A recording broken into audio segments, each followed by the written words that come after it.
Ayan. Ito, ilagay ko dito.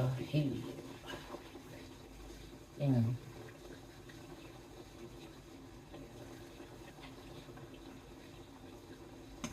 Ang lalagyan, parang makitid, maliit ng konti dahil mahaba ang pinaglalagyan. Takipan ko lang sa guys. Ayan. After 10 minutes guys, akin na siya itingnan ulit. Guys, yan oh. Hindi ko nalagyan kaagad ng cheese.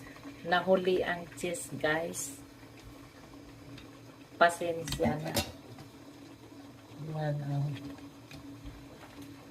At saka iba yung cheese kong ginlagay guys. Hindi yung pala